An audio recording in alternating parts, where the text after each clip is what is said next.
Haleluya, haleluya. Salam sejahtera bagi kita semua, Bapak Ibu Saudara yang dikasihi Tuhan, dimanapun berada. Hari ini renungan firman Tuhan akan saya beri judul yaitu Allah adalah sumberku.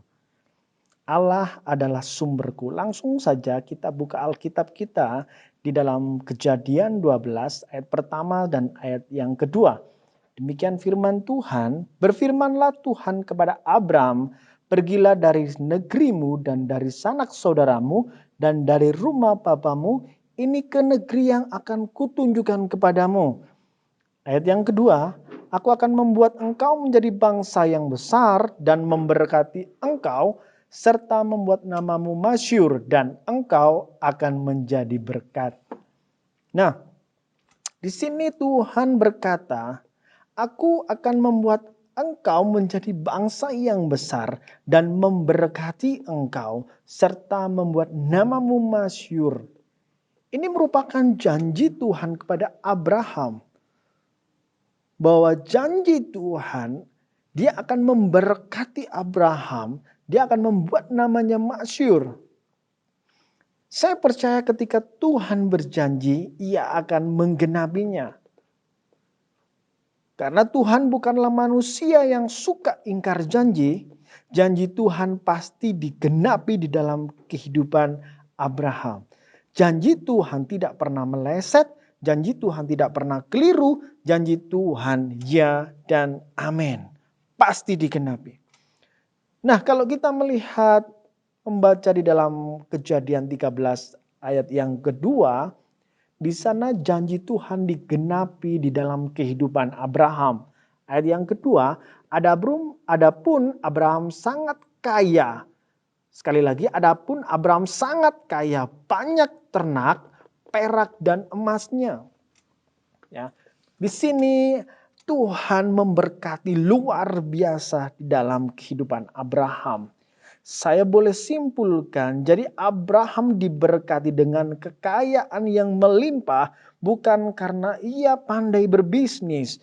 Abraham diberkati Tuhan secara luar biasa bukan karena Abraham memiliki modal yang banyak.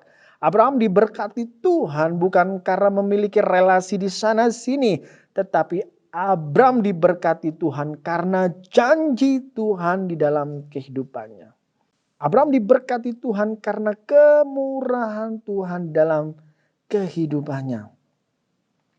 Nah, saudara-saudara yang kasih Tuhan, di dalam pasal 13 ayat 6 sampai 18, di sana terjadi permasalahan. Abraham diberkati secara luar biasa. Sehingga apa? Ia dan keponakannya tidak dapat tinggal bersama karena ternak mereka terlalu banyak. Di ayat yang ke-6, tetapi negeri itu tidak cukup luas bagi mereka untuk diam bersama-sama mereka sebab harta milik mereka amat banyak. Abraham dan keponakannya tidak dapat tinggal bersama karena ternak mereka terlalu banyak. Satu tempat tidak mungkin memberi makan ternak mereka semua. Dan terjadilah perkelahian, terjadilah perselisihan antara pekerja Lot dan pekerja Abraham. Nah, di dalam perselisihan, di dalam perkelahian ini, di ayat yang ke-8, Abraham mencoba menawarkan solusi kepada Lot. Abraham mencoba menawarkan jalan keluar kepada Lot. Ayat yang ke-8, maka berkatalah Abram kepada Lot, janganlah kiranya ada perkelahian antara aku dan engkau, dan antara para gembalaku dan para gembalamu, sebab kita ini kerabat. Ayat yang ke-9, bukankah seluruh negeri ini terbuka untuk engkau? Baiklah pisahkan dirimu daripadaku. Jika engkau ke kiri, maka aku ke kanan. Jika engkau ke kanan, maka aku ke kiri. Abraham menawarkan satu solusi agar tidak terjadi satu perselisihan di antara mereka. Abraham membawa Lot naik ke atas bukit memperlihatkan seluruh negeri itu kepada Lot. Nah, ketika Lot memandang seluruh wilayah itu, ada satu bagian negeri itu, seluruh lembah Yordan itu mengandung air yang banyak. negeri, satu wilayah yang subur keadaannya. Kalau di situ ada air, berarti wilayah lembah itu sangat-sangat subur keadaannya. Nah, di satu sisi ada satu bagian lagi hanya debu dan tanah alias padang gurun. Jadi Abraham memberikan satu pilihan kepada Lot, janganlah kita berselisih, pisahkanlah dirimu daripadaku, kamu bebas memilih wilayah yang kamu kehendaki. Apa yang terjadi Bapak Ibu yang dikasih Tuhan? Mengingat air adalah kebutuhan utama ternaknya, tidaklah mengejutkan jika Lot memilih sebuah tempat yang baik keadaannya, memilih tempat yang subur keadaannya, dan Abraham mendapatkan wilayah yang gersang hanya debu dan tanah, yaitu di padang gurun. Tetapi ada satu perbedaan di sini yang luar biasa. Jadi setelah Abraham membiarkan Lot memilih negeri yang baik, memilih negeri yang subur keadaannya, Allah berfirman kepada Abraham kepada Abraham dan menjanjikan bahwa berkat yang lebih besar akan diterima Abraham. Di ayat 14 dan 17 kita akan baca sendiri bagaimana pemeliharaan Tuhan di dalam kehidupan Abraham. Sekalipun tempat yang dia pilih tidak memungkinkan untuk mereka boleh memelihara ternak yang terlalu banyak. Secara logika sangat mustahil bagi Abraham menjadi orang yang kaya, menjadi orang yang sukses, menjadi orang yang makmur, diberkati. Sebab Abraham memilih suatu wilayah yang gersang alias padang gurun. Tapi di sini Tuhan memberikan satu perbedaan bahwa kekayaan Abraham melebihi kekayaan Lot. Kalau bukan Tuhan yang memberkati, tidak akan mungkin bisa.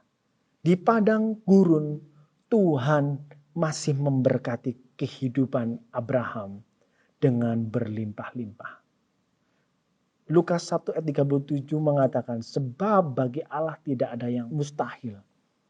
Keputusan Abraham memberikan pilihan kepada Lot menandakan bahwa Abraham yakin Allah sebagai sumber berkatnya.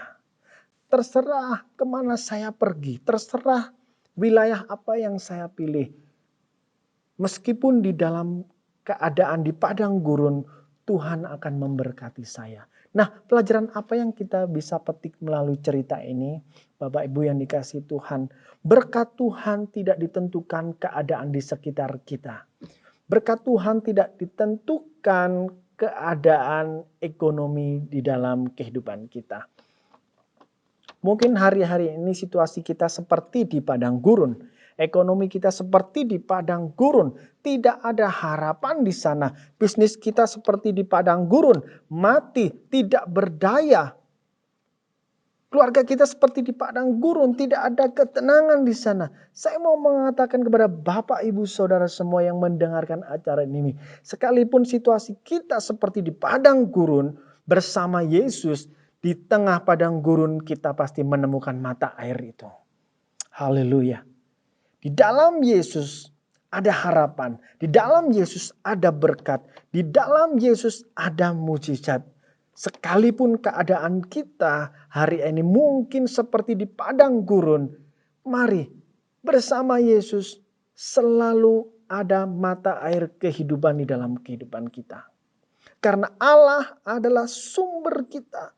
Berkatnya tidak ditentukan keadaan di sekitar kita. Mau ekonomi kita ambruk, mau keadaan di sekitar kita tidak memungkinkan. Tapi berkat itu nyata dalam kehidupan kita. Karena Allah adalah sumber kita, maka kehidupan kita tidak akan mengalami kekhawatiran. Karena Allah sumber dalam kehidupan kita, maka kita tidak akan mengalami ketakutan. Sebab apa? Sebab Allah memberkati kita, berdaulat atas kehidupan kita. Ayat penutup di dalam Filipi 4 ayat 19 mengatakan, Allahku akan memenuhi segala keperluanmu menurut kekayaan dan kemuliaannya. Jadi Allah akan memenuhi setiap kebutuhan keperluan kita menurut kekayaan dan kemuliaannya, bukan menurut keadaan ekonomi di luar sana, bukan menurut situasi kehidupan kita hari-hari ini, tapi menurut kemuliaan Tuhan. Bumi adalah tumpuan kakinya, langit adalah tahta Allah, segala kuasa ada di tangan Tuhan, dan Tuhan siap memberkati dalam kehidupan kita. Puji Tuhan, mari kita berdoa bersama. Bapa dalam sorga, kami bersyukur kami mempunyai Allah yang baik. Situasi apapun yang kami alami, kami percaya berkat-Mu akan melimpah di dalam kehidupan kami. Karena berkat-Mu tidak ditentukan keadaan di sekitar kami. Berkat apapun itu Tuhan yang baik Tuhan curahkan kepada setiap anak-anak-Mu Tuhan. Yang bergumul dalam pekerjaan, Tuhan berkati di dalam pekerjaannya. Yang bergumul dalam kesehatan, Tuhan sembuhkan, campur tangan dalam kehidupannya.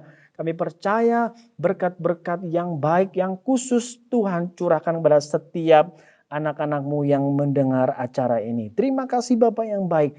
Kami mengucap syukur, kami terima berkat Tuhan di dalam nama Yesus. Haleluya. Amin.